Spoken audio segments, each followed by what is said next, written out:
malam teman-teman. Ah, Malam ini malam bulan purnama, bulannya indah banget dan bulannya bulan penuh, dan aku berharap bulan purnama ini memberikan aku energi yang jauh lebih baik lagi, energi yang bisa membangkitkan semangat secara jasmani dan rohani, secara spiritual, untuk mendapati hidup yang jauh lebih baik lagi. Nggak cuma buat diriku sendiri, tapi juga aku berguna untuk orang lain. Agar apa? Agar aku membawa pencerahan untuk orang lain. Karena apa?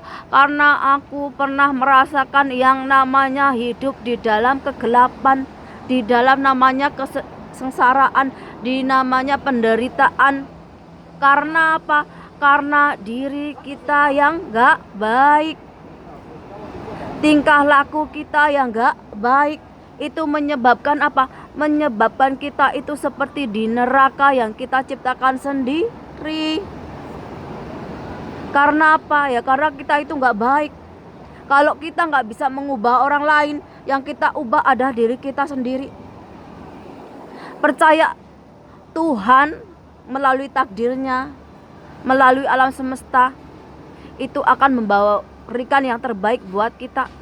Ketika kita itu sudah legowo, sudah manunggaling rasa, manunggaling kawula Gusti, menyatu dengan Tuhan, menyatu dengan alam. Yang artinya apa? Kita mendalami diri sendiri, memperbaiki diri sendiri. Agar apa? Agar kita menjadi lebih baik lagi.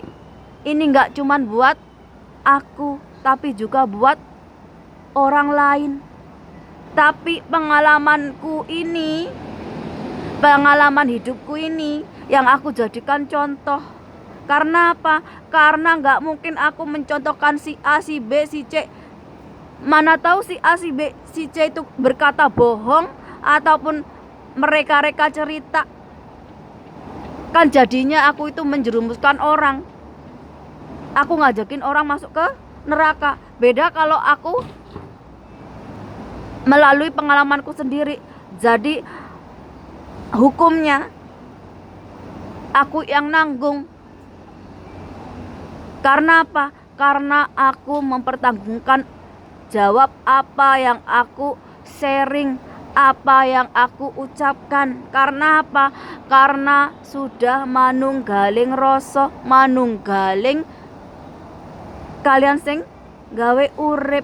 Berarti apa? Berarti segala omongan, tingkah laku dan perbuatan akan seirama, akan sejalan. Bukan hanya berkata-kata yang manis, tapi kelakuan sama perbuatannya beda. Ini kenapa banyak dari orang-orang yang beragama Islam itu walaupun ahli Al-Quran, ahli sholat dan sebagainya, tapi mukanya tetap kusam, gak berseri-seri, gak ada cahayanya. Karena mereka gak mendalami rohani. Mereka gak mau belajar tentang bagaimana secara batin. Yang mereka belajar hanya secara syariat ataupun badan aja. Itu pun belum tentu dikerjain. Ini buat orang yang bilang aku gak punya padepokan atau aku gak punya pesantren, kok aku kayak ngajarin orang ataupun aku mau nasihatin orang atau aku bisa jadi pencerah untuk orang lain. Dengar baik-baik. Banyak orang yang punya padepokan, punya pesantren, punya pengikut yang banyak, tapi tingkah lakunya bobrok. Ada yang ketangkep korupsi, ada yang ketangkep perkosa santriwatinya, yang nyodomi santrinya, ada yang terjebak dengan kerakusannya, jadi ikut-ikutan berpolitik sampai lupa bahwa dia itu tugasnya buat memperbaiki akhlak dan moral masyarakat. Itu bedanya sama saya dan orang-orang lain itu. Kalau kalian gak paham dengan apa yang aku omongkan, kalian bisa belajar dengan orang lain. Ada Buya Sakur, ada Dokter Faiz, ada Ustadz Hanan Attaqi. Itu yang masih di syariat. Tapi kenapa aku itu ngajarinnya? Karena banyak yang sama seperti aku, dibangkitkan spiritualnya, dibangkitkan rohaninya dari apa? Dari kehidupannya yang susah, yang miskin, yang dizolimi orang, dibully orang, direndahkan orang. Aku juga mengalaminya. Makanya aku pengen sharing ke orang lain. Bagaimana aku bangkit. Bagaimana aku dari gak punya kasih sayang orang tua, dilecehkan guru, terus aku bertemu orang-orang yang toksik. Bagaimana aku bisa lepas sampai ke titik pencerahan, agar orang-orang itu gak punya sifat dendam, iri hati, kebencian. Apalagi orang-orang yang gak punya iman, gak punya keyakinan sama Tuhan, bisa dinilai satu dari apa? Dari perkataannya. Yang suka ngomong kasar, suka merendahkan orang lain, yang gampang marah, gampang tersinggung. Ini ciri-ciri orang yang belum terbangkitkan spiritualnya. Orang bisa belajar di mana aja, tapi nggak semua orang itu udah menjalani yang namanya kebangkitan spiritual atau kebangkitan rohani. Karena apa? Karena Tuhan cara bangkitkannya itu dari ujian kehidupan. Entah kamu itu dulu dibuang orang tuamu, mungkin dulu kamu itu dizolimi, dikucilin teman-temanmu, mungkin kamu itu mendapatkan pelecehan dari guru, dari mana, ataupun ketika kamu di pesantren, di pondokan, atau di mana kamu dibully kakak-kakakmu. Itu yang bikin trauma. Ketika trauma itu ada yang namanya sakit hati, dendam, kebencian. Ini yang membuat kita jadi tukang marah, tukang tersinggung, tukang baper, berpikiran kotor, berpikiran negatif. Agar apa? Agar kita itu gimana caranya kita balas dendam. Ini nih bujukan setan. Orang-orang model seperti ini yang jauh sama Tuhan, yang gak ngerti akidah, gak punya iman. Kok saya tahu? Karena saya pernah di posisi itu. Makanya kenapa aku itu pengen sharing, agar banyak orang-orang yang sepertiku itu bangkit, sampai ke titik kesadaran, sampai tercerahkan. Agar apa? Agar jadi orang yang berguna untuk orang lain. Hidup penuh dendam, penuh kebencian, penuh amarah, penuh nafsu, mata duitan, rakus, itu gak bakalan bikin bahagia. Yang ada apa? Bikin kita makin sengsara. Kenapa? Karena itu akan menyedot ruh jiwa kita yang hidup ini. Makanya jangan kaget, yang model-model begitu akan kelihatan lebih tua, mukanya kusam, gak berseri-seri. Kenapa? Ya karena dia gak punya rohani, gak punya batin, gak punya sisi dalam. Jadi kalau yang masih toksik, masih gampang marah, masih gampang baper, yang belum percaya sama Tuhan, belum dibangkitkan secara spiritual atau rohani, belajar dengan yang masih selevelmu.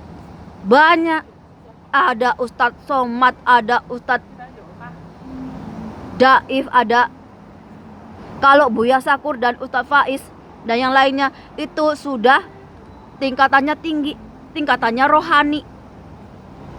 Kenapa?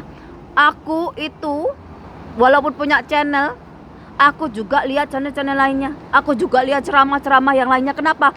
Karena juga kita bisa jadi orang yang rendah diri, orang yang punya, oh ada yang lebih tinggi ilmunya dari aku, oh aku belajar dari si A, si B, si C, dapat ilmu, aku gabungkan dengan ilmuku. Itu yang membuat kita itu tambah ilmu, tambah sempurna. Kalau kita baru punya channel, terus kita merasa tinggi hati, sombong, angkuh, kita nggak mau lihat yang lainnya, orang-orang yang lebih tinggi ilmunya, yang punya ilmu berbeda dengan kita. Kita seperti katak dalam tempurung, sing nggak ngerti apa-apa, tapi sok ngerti. Kalau kita udah nggak ngerti apa-apa, sok tahu, nanti ketemu orang lebih tinggi, diajari, kita ngeyel, kita emosi. Itu karena apa? Karena kita nggak mau belajar. Karena kita udah jumawa duluan di dalam hati kita ini. Udah kotor duluan hati kita. Tapi kalau kita mau belajar, kita mau membuka mata tuh dua-duanya, mata batin kita, percaya deh, ilmu itu akan bertambah dan bertambah. Karena apa? Karena setiap orang punya ilmunya sendiri-sendiri dan berbeda-beda. Dan gak usah takut, namanya takdir, namanya rezeki, namanya jodoh, namanya hidup, itu sudah diatur sama Tuhan. Dan gak bakalan ketukar sama orang lain. Karena apa? Karena kamu sendiri yang menentukannya. Kalau kamu mau mendapatkan yang terbaik dari Tuhan, ya kamu lakukan yang terbaik untukmu. Karena apa? Karena mengenal Tuhan butuh hati yang bersih, butuh hati yang meyakininya. Kalau hati kita kotor, gak meyakini adanya Tuhan, cuma yakin kalau dunia ini adanya cuma kerja, duit dan sebagainya, iman kita juga gak punya. Mau kita itu dengerin ceramah 1000 kali pun gak bakalan masuk ke hati. Paling masuk kuping kiri, keluar kuping kanan. Karena apa? Karena yang mati itu bukan badan kita, tapi hati kita, jiwa kita. Sehingga apa? Sehingga ketika ada hidayah ataupun ada pencerahan dari orang lain, kita itu gak mampu mengambilnya. Dan karena kita juga sedang menghadapi yang namanya mau pemilu, pasti hawanya panas. Kemarin sudah ada kisruh, sudah ada rusuh antara pendukung Israel dan Palestina di tanah Arab. Biar di tanah Arab, tapi jangan dibawa ke Indonesia. Kalau kita pakai akal, pakai logika, Indonesia berbagai bangsa, berbagai macam suku, berbagai macam agama. Kalau kamu itu mau pro dengan Palestina atau apa, boleh, tapi jangan menyakiti hati yang lainnya. Jaga sikap, jaga omongan, jaga tingkah laku. Karena apa? Karena kita itu dilihat Tuhan. Tuhan itu maha melihat. Dan gak usah sosokan mau boikot. Kalau kamu mau boikot, ya berhenti main YouTube, ya berhenti main WA, ya berhenti main Facebook. Karena apa? Karena itu bagian dari orang Yahudi. Jangan hanya boikot ini, boikot itu, ataupun kirim kata-kata, kirim doa, kirim santai atau kirim apa untuk ngebully Israel.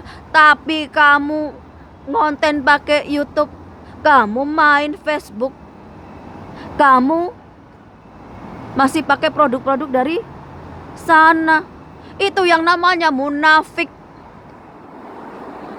Itu yang namanya tong kosong nyaring bunyinya. Bahwa Yang kita omongkan, kita lakukan itu nggak sama, nggak sinkron.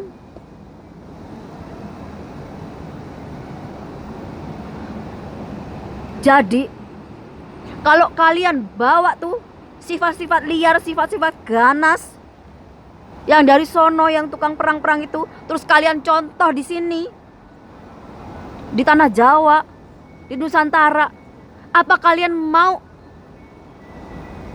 Indonesia tuh runtuh kayak zaman kayak Irak, kayak Libya dan negara Arab lainnya? Karena kalian perang saudara atas nama agama, atas nama politik, atas nama kekuasaan. Kenapa aku gak suka banget yang namanya kerusuhan, kerusakan moral? Karena gampang diadu domba.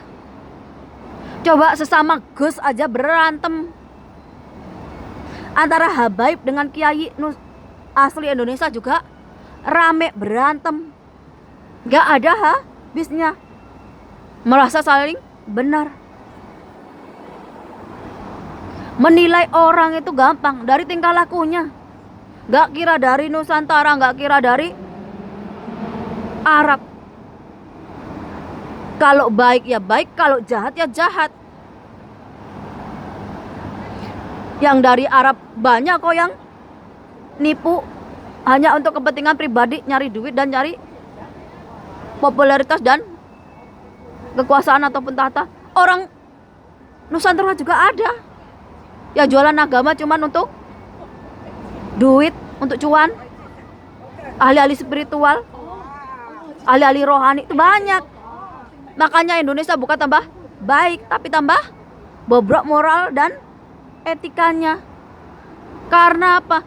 Ya karena kalian gak punya jiwa. Tuhan itu seperti mainan, gak disakralkan. Orang kalau udah mengenal Tuhan secara rohani, berarti kita itu mensakralkan Tuhan, mensakralkan Gusti Allah. Agar apa? Agar tingkah laku kita, perbuatan kita, perkataan kita itu terjaga. Agar apa? Agar kita menjadi manusia yang lebih baik lagi. Yang terjadi di tanah Jawa, Nusantara ini, udahlah nggak, orang Jawa nggak ngerti Jawa nih. Udah nggak tahu ini zamannya apa, tanda-tandanya seperti apa, yang mau terjadi apa. Terus yakin sama Tuhan juga enggak. Ibaratnya nggak tahu Bapak Angkoso, ya nggak tahu Ibu Bumi. Terus urep kaya apa? Ya kayak layang kabur kanginan loh, nggak ada arah. Diomong menungso urip tapi orang duwe jiwa, orang duwe rasa. Diomong mati ki yo isih urip, isih mangan turu ana nyawane.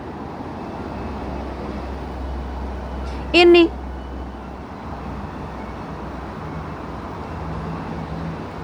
kerusuhan ini yang udah mulai terjadi.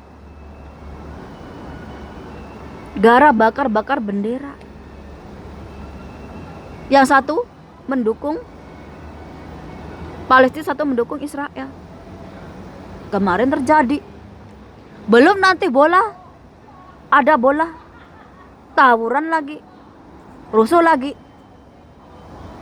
Musim kampanye antar kelompok, antar golongan, rusuh juga. Kalau kalian cuma diberesin, dihukum tahunan, gak bakalan berubah. Uang dari kemerdekaan sampai sekarang ya tetap gitu-gitu aja. Makanya sama Tuhan dikasih apa? Bencana. Entah itu mau dikasih tsunami, megatrust, mega tsunami, ataupun diratakan pakai tanah. Karena apa? Ya karena ulah kalian sendiri. Karena apa? Karena dikasih kesempatan yang dulu-dulu untuk berubah, gak mau berubah. Tetap aja kelakuannya sama, saling benci, saling perang, saling membunuh. Kalau yang baik itu jadikan contoh. Kalau yang jahat jangan diambil.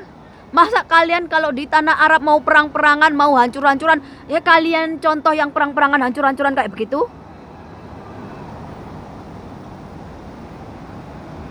Kan mending kalian gak ada yang menang, gak ada yang kalah. Sama-sama dihabisi sama alam.